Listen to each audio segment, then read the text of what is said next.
नमस्कार दोस्तों, मैं आपका भाई शिव कुमार एक बार फिर आपका स्वागत करता हूं तड़कती भड़कती दुनिया में। मस्त रहिए, चिल रहिए, धारदार बने रहिए यूनिक स्मार्ट एजुकेशन के साथ घटना घटाने के लिए।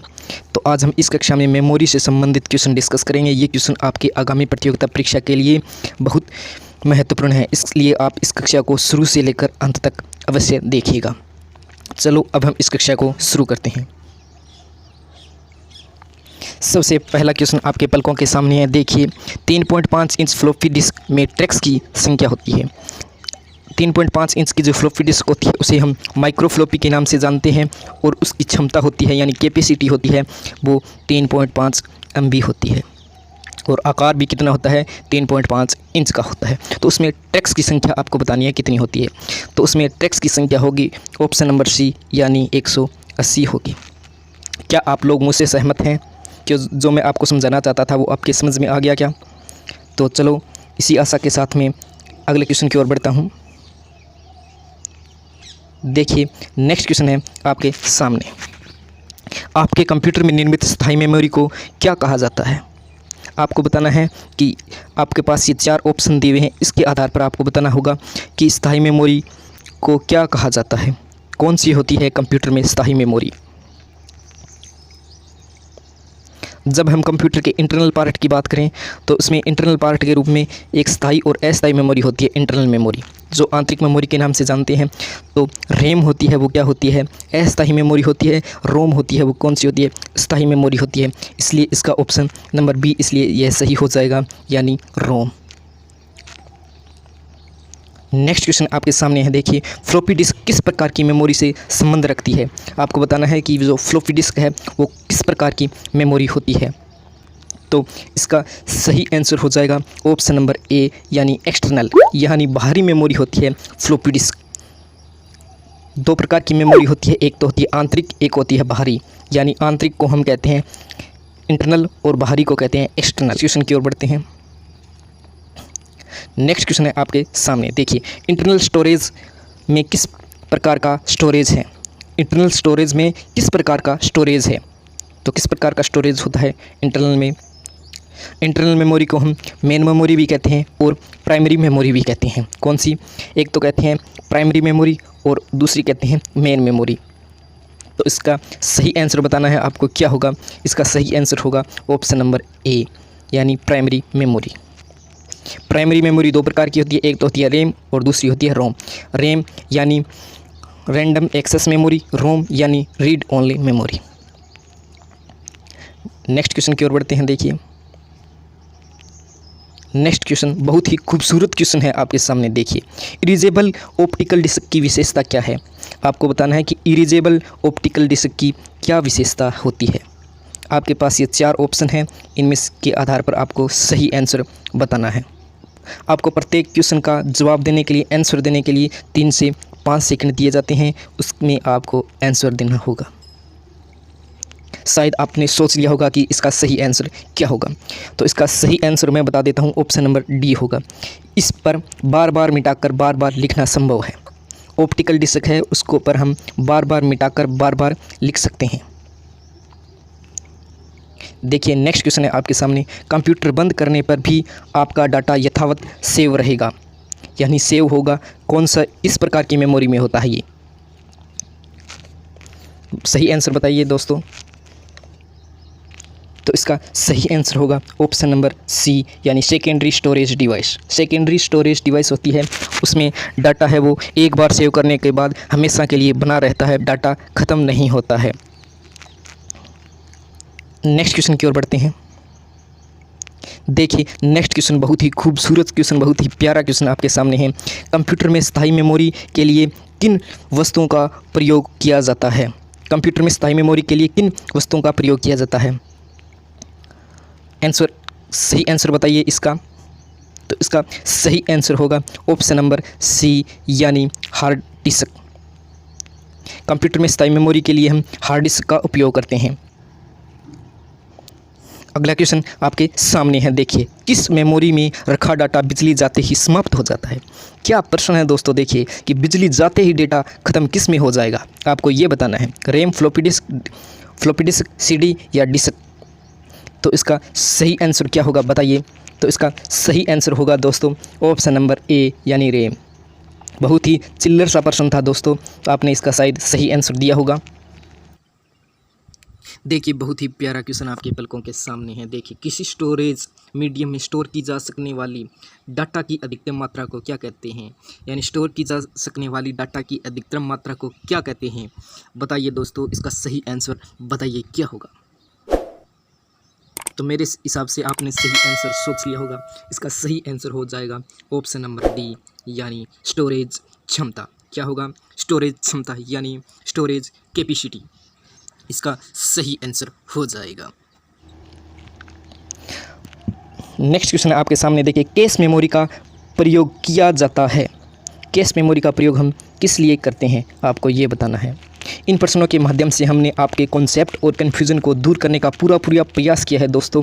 अगर कोई भी इसके बाद में भी आपको कन्फ्यूज़न रह जाए सेंस, तो आप कमेंट बॉक्स में या फिर हमारा इंस्टाग्राम से आप ज्वाइन होकर वहाँ पर आप कन्फ्यूज़न को दूर कर सकते हैं। आपकी समस्या का पूरा समाधान किया जाएगा। तो इसका सही आंसर हो जाएगा ऑप्शन नंबर बी यानी मेमोरी व प्रोसेसर के बीच की गति अवरोध को दूर करने के लिए हम कैश मेमोरी का प्रयोग करते हैं। तो शायद ये बहुत ही चिल्लर सा क्वेश्चन था दोस्तों, इसलिए आप इसका सही आंसर दे पाए होंगे। क्या मैं मान लूँ कि आपने इसका सही आंसर दिया है? तो नेक्स्ट क्वेश्चन की ओर हम बढ़ते हैं। देखिए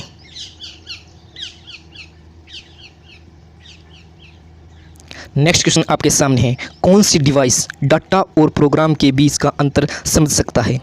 आपको ऐसे डिवाइस को बताना है जो डाटा और प्रोग्राम दोनों के बीच के अंतर को यानी डिफरेंट को वह समझ सकती है। तो ऐसे डिवाइस का नाम बताइए दोस्तों, जल्दी बताइए ऐसी कौन सी डिवाइस है। तो ऐसी एक ही डिवाइस है दोस्तों जो आपके सामने पड़ी है, देख लीजिए, ये रही ऑप्शन नंबर डी यानी micro processor.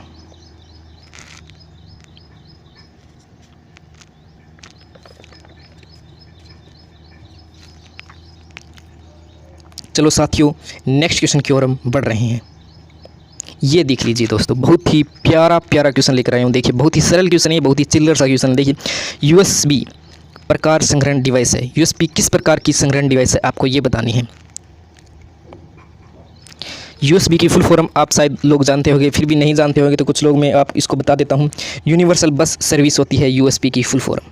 Universal bus service इसकी फुल फॉर्म होती है। तो ये सेकेंडरी डिवाइस होती है, यानी ऑप्शन नंबर ए इसका सही हो जाएगा, जो एक स्थायी मेमोरी होती है। देखिए साथियों, अगला क्वेश्चन है आपके सामने, पलकों के सामने। जब प्रोसेसर प्रयोग होता है तब डाटा और प्रोग्राम कहाँ रखे जाते हैं। जब प्रोसेसर का प्रयोग किया जाता है, यानी प्रोसेसर प्रयोग होता है, प्रोसेसिंग की जाती है, तब डेटा कहाँ रखा जाता है, प्रोग्राम कहाँ रखा जाता है। दोस्तों आपको यही बताना है। इस मास्टर के द्वारा पढ़ाया हुआ आपको क्या समझ में आ रहा है? अगर आ रहा है तो दोस्तों लाइक कर दीजिए, लाइक कर दीजिए।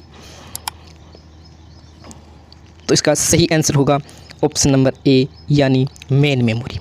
किसमें होगा? Main memory. मेन मेमोरी में कौन कौन सी मेमोरी आती है? मेन मेमोरी में आपको पता है, एक तो आती है रैम और दूसरी आती है रोम। चलो साथियों, इसी आशा के साथ कि आपने इसका सही आंसर दिया है, तो मैं आगे बढ़ रहा हूं। देखिए अगला क्वेश्चन डीवीडी उदाहरण है। डीवीडी। इसकी फुल फॉर्म होती है डिजिटल वीडियो डिस्क। तो इसका सही आंसर होगा ऑप्शन नंबर बी यानी ऑप्टिकल डिस्क। डीवीडी किस प्रकार की डिस्क होती है? ये ऑप्टिकल डिस्क होती है। नेक्स्ट क्वेश्चन आपके सामने है, देखिए निम्न में से रैम नहीं है। आपको बताना है कि इनमें से, आपके पास ये 4 ऑप्शन है, इनमें से आपको बताना है कि रैम का प्रकार नहीं है। तड़कता भड़कता सेशन आपको कैसा लग रहा है दोस्तों? इसका सही आंसर होगा ऑप्शन नंबर डी यानी पी रैम। डी, ये पी रैम नहीं होती दोस्तों, पी रोम होती है। ये रोम का एक प्रकार होता है, न कि रैम का। यहाँ पर पी रैम नहीं होती, पी रोम होती है। पी का अर्थ होता है प्रोग्रामेबल, आर का होता है रीड, ओ का ओनली, एम का मेमोरी, यानी प्रोग्रामेबल रीड ओनली मेमोरी होती है। ये रोम का प्रकार होता है, न कि रैम का। नेक्स्ट क्वेश्चन आपके सामने है, आपके लिए है बहुत ही प्यारा क्वेश्चन। निम्न में से कौन सी कंप्यूटर में मापक इकाई नहीं है? आपको बताना है कि जो मापक इकाई होती है कंप्यूटर की मेमोरी की, वो इनमें से कौन सी नहीं है। तो इसका सही आंसर बताइए क्या होगा। यानी केबी का अर्थ क्या होता है, किलोबाइट। एमबी क्या अर्थ होता है, मेगाबाइट। जीबी का क्या अर्थ होता है, गीगाबाइट। जीबी का क्या अर्थ होता है, गीगाबाइट। और सीबी, कि सीबी कुछ भी डिवाइस नहीं होती है, मापक इकाई नहीं होती है, तो इसलिए इसका सही आंसर हो जाएगा ऑप्शन नंबर डी, यानी सीबी कोई भी नहीं होती है मापक इकाई। नेक्स्ट क्वेश्चन आपके सामने है, देखिए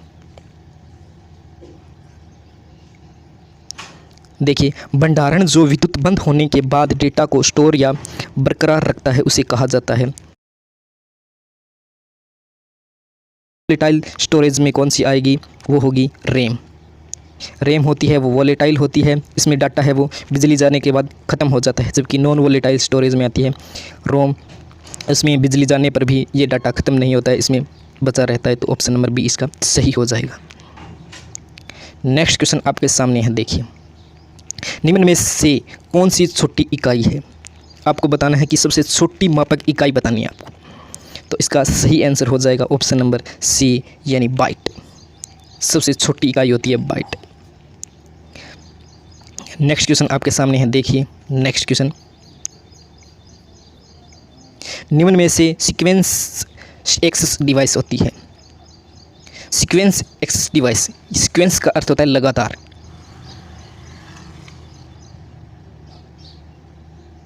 इसका सही ऑप्शन होगा ऑप्शन नंबर डी, यानी मैग्नेटिक टेप। मैग्नेटिक टेप होती है वो सीक्वेंशियल डिवाइस होती है। इसमें हम डाटा को आगे नहीं कर सकते, उसको हम आगे नहीं सरका नहीं सकते, वह लगातार चलती रहती है, उसके बाद में ही वैसा डाटा आता रहता है।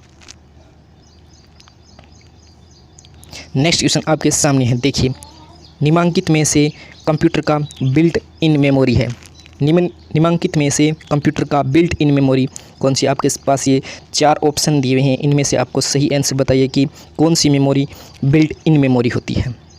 मैं आपसे पूछ रहा हूँ, आप बताइए। हाँ, मैं आपसे ही पूछ रहा हूँ, आपको इसका सही आंसर बताना है। तो इसका सही आंसर हो जाएगा ऑप्शन नंबर बी, यानी रोम। मुलाकात होगी एक और नए वीडियो में, तब तक देखते रहिए यूनिक स्मार्ट एजुकेशन। आप सबका हृदय की गहराइयों से प्रेम पूर्वक धन्यवाद दोस्तों।